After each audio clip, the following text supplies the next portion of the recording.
So an asset that I'm not willing to deal and anytime soon is a player out of Stanford, the third rounder, Michael Wilson. Bo, you mentioned him. The love affair continues with Michael Wilson and the fan base, in part because I think everybody realizes he's going to play a lot. D-Hop's gone. Hollywood's, not an injury-prone player, but he missed some time here and there. They just have nothing like him. He is a unicorn to this offense right now. He's 6 foot, over 200 pounds. You told me before the show, you're about ready. And this man's at practice every day. He sees the Cardinals. He's seen the Cardinals for the past 10 years. He knows what their receiving core has looked like and what it looks like now. This man to my right is about ready to proclaim Michael Wilson as a breakout candidate. True or false? True. Very true. Yeah, no doubt about it. I think that he has obviously what you want between the ears, and as far as what you want from just physicality standpoint, size, athleticism from the receiver position, the route running ability already as a rookie. He's been I guess provoked or unprovoked, talked about from players all around the team, from Jalen Thompson on the defensive side to Hollywood Brown on the offensive side. Everybody very complimentary of Michael Wilson.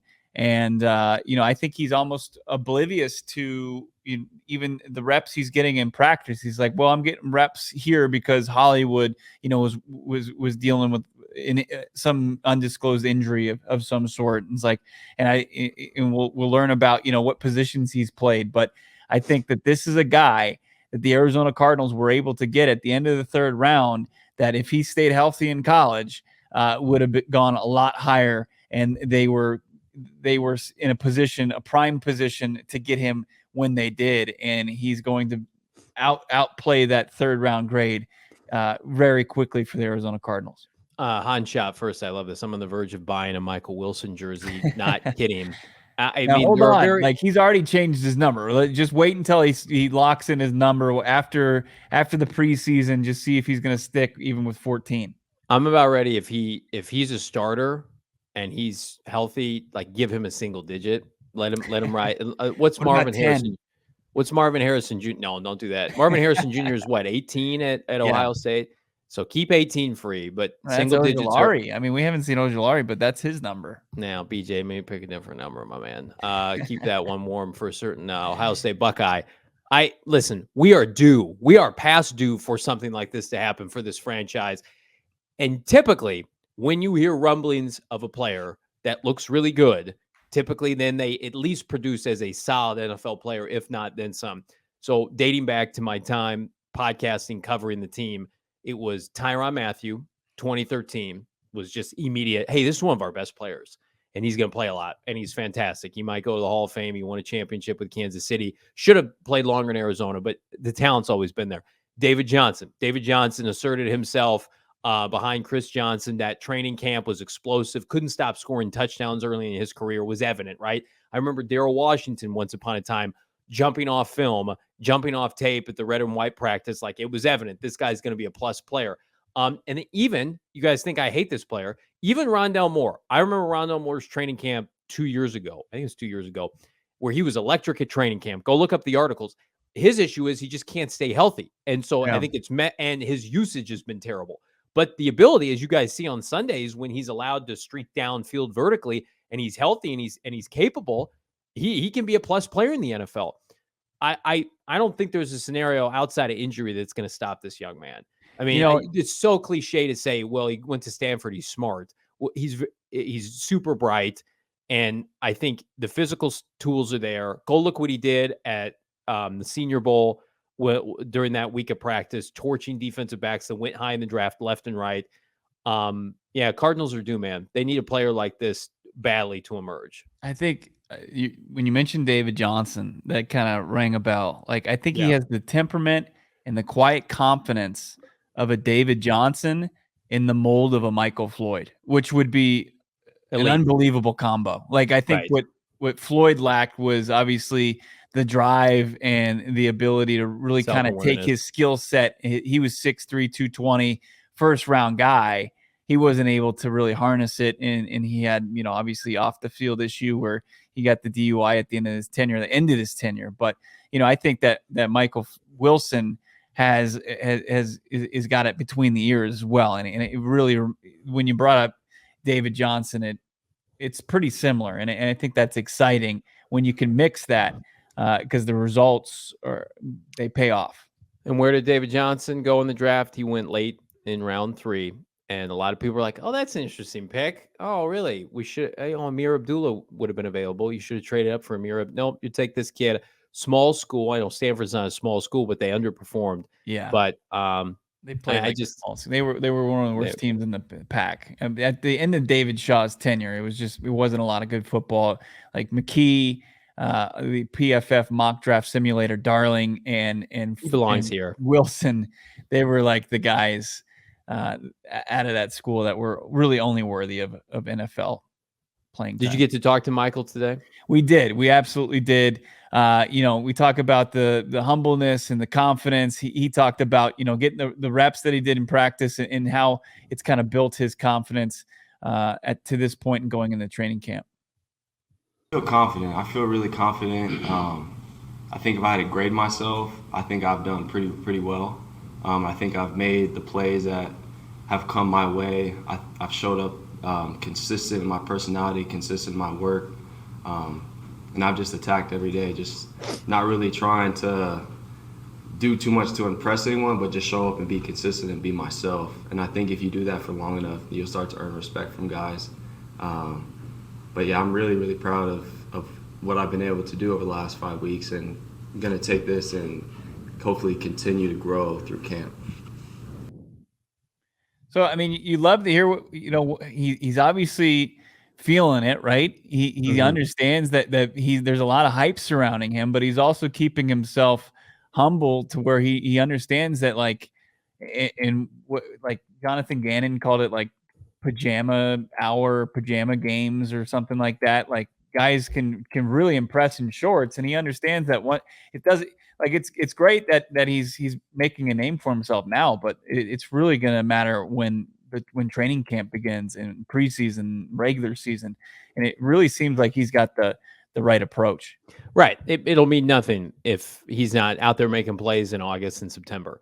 But again, you would rather hear these things being said about this young man than the latter, than the former. Right. Like DJ Humphries once upon a time, he had an egregious start to his career. They didn't even dress him, Mr. Knee Deep, back in 2015. Right. And DJ's rebounded nicely, and that's a testament to him. But it's like, how about a different receiver that went on day 3 of the draft under Cliff Kingsbury, and that's Hakeem Butler, the XFL darling.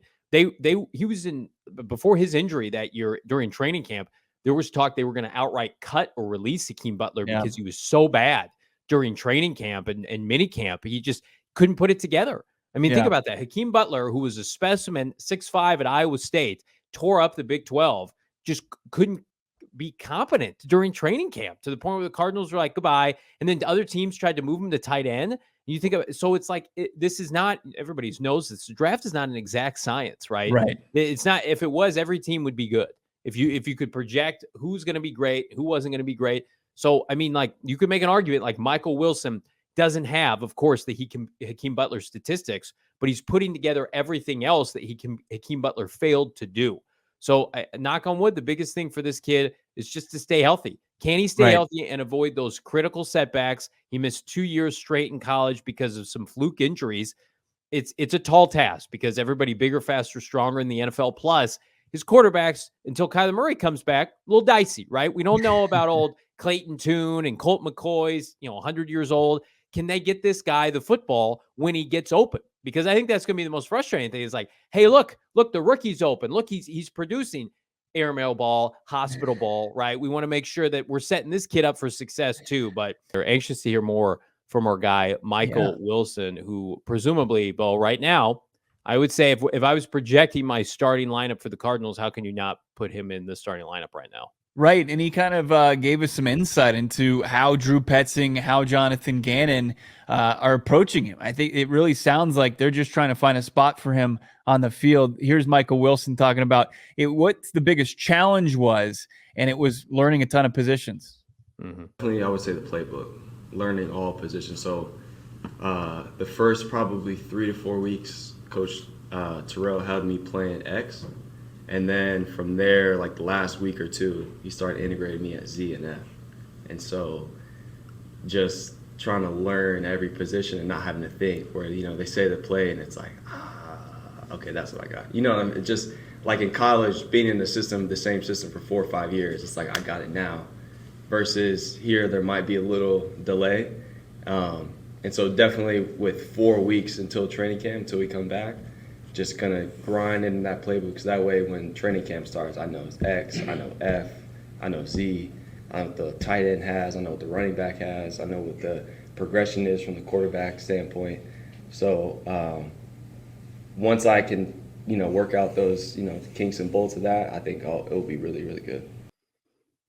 Are you excited to hear that, or are you a lot of No, the people that have kind of like a PTSD of like Isaiah Simmons, David no, it's Collins, Son different. Reddick? The best receivers are moved around, and the best Yeah, offensive coordinators move them around. So no, it's not. It's apples and oranges. It's not Isaiah Simmons foolishly playing slot corner and pass rusher, and let's put him at D tackle, and Zaven Collins lose 20 pounds. And no, it's like he's a weapon. Move him around, and then also let's see where he's comfortable, right? Because I don't know if people know this, we don't have a lot of game film on this young man because he's been hurt for the last couple of years in the Pac-12. So no, you don't think I trust Drew Petzing on what to do with this young man? Of course I do. I'm ready to be the most wrong I've been on a play. Usually I'm right. Usually I can call these things before the draft. Just toot my own horn here. But I was not impressed with the pick when they made it. I didn't understand it. And I also thought, Hopkins hadn't been dealt. It's like, are they going to redshirt this kid? Or are they just going to say, we're going to put you on ice. You haven't been healthy. We're just going to get you ingratiated, maybe put on some weight, learn the playbook. He's going to start. He's going to be a starter for them. They're going to put him out there. He's going to play 70% of the snaps. I'm all here for it. He's gone out there. He's earned his job, presumably his accolades. He's got to continue that, and he's got to, knock on wood, stay healthy throughout the duration of training camp and the preseason, and that's the biggest hurdle. But he is being put in a position. He's being groomed to start this year. And I don't doubt that he's going to take the bull by the horns. I mean, he's a specimen. He is a physical specimen. And if he catches the football, especially in traffic for a team that has tiny wideouts, they're going to say, we have to play him. Yeah. I love Rondale Moore and I love Hollywood Brown. I love Greg Dortch, but they're all undersized. So those guys are going to fight for playing time against each other. Whereas if you've got, 5 kids and 4 of them are undersized, you're going to get the biggest kid to go up and take the food off the pantry at the grocery store. It's just by default. We got to have, Stevie at the grocery store to get the can of beans off the top of the shelf. That's what's happening with Michael Wilson. It's like, well, we got to have him in the lineup. We can't not to have the 6'2" kid, even though he's a rookie, even though he's missed time, not play. And and you compound all of that with the fact that Drew Petzing only played big receivers in Cleveland last year. That's it. Yeah. When you start doing the numbers game, it's like who stands in his way at X? Probably Hollywood Brown, right? He's probably your starting X. And he's going to start wide receiver. Z, there's an opportunity there. Like it's either Zach Pascal or Michael Wilson, in my opinion. So I think that as far as Michael Wilson, if he stays healthy, could win that job. And then he talked about learning the which in the old offense was occupied for 2 years by AJ Green. And then you've got the F position or the flex wide receiver position that maybe a guy like Pascal could dabble in, maybe a guy like Greg Dortch or Rondale Moore. I think Moore is going to be your primary slot receiver potentially. Yeah. So you look at, I think he can outright win the Z position or the flex or F position, immediately. It's that there's that much opportunity, and it's not an untalented group. I think it's one of the more talented position groups on the team. I think it's just a true testament to how talented this kid is. Yeah, Hans shot first. Michael Wilson wants to be great, and he has the drive. You can see it. And if he's going to be great, he'll beat out Zach Pascal. And if he's not ready, he won't. Zach Pascal's put up 600 yards, 700 yards receiving seasons in the NFL when he was with Indianapolis. Now it's dropped off. I think he's got 500 yards combined the last 2 seasons, and last year he was under 200 yards. So, I mean, they could, behind closed doors, think, well, Zach Pascal, we can start him in a pinch, but our preference is special teams and leadership. He's a great human being. He's a locker room glue guy, and he could keep the seat warm and help somebody like Michael Wilson get acclimated, right? Because he's the only really fellow proven receiver that's has some size to him frankly. Now the D-Hop's gone. D-Hop wasn't a huge guy, but he at least was 6'1". So now it's, I mean, he's got a golden opportunity. Think about all the receivers the Cardinals have drafted. They've taken one in the first 3 rounds ever since, I think, 2018, 2017, and they've missed and they've missed and they've had some. I mean, Christian Kirk was a nice player, and they whiffed on that opportunity to play him at his right position in the slot from the start. It feels like with Michael Wilson wiping the slate clean of everything, all the Andy Isabellas that came before him, respectfully to Rondell Moore and company. I just mentioned Hakeem Butler. This guy has an opportunity to come in with, I mean, he had low expectations after the draft. I have not seen a player go from kind of draft afterthought for a lot of us to, oh shit, this kid is going to be a player right away. I can't remember anything like this happening. And it could be I'm overreacting, Bo's overreacting. This team's got, poor depth and he's just standing out because the Cardinals aren't very good. That's likely too. But I don't think we can dismiss this kid, especially when we have guys, Sam Monson from PFF saying he thinks he's going to be a plus player. That means 1,000-yard receiver eventually. Yeah, I mean, it's 3 positions in the offense, and then they had him fielding punts. It's like this team wants to get him on the field. They want to find a spot. Now, don't let him. What's the best option for him? Probably not punt returner. They've got 2 pretty good guys in front of them, but they just want to be able to take this ultra talented kid and get him on the field making plays for the team.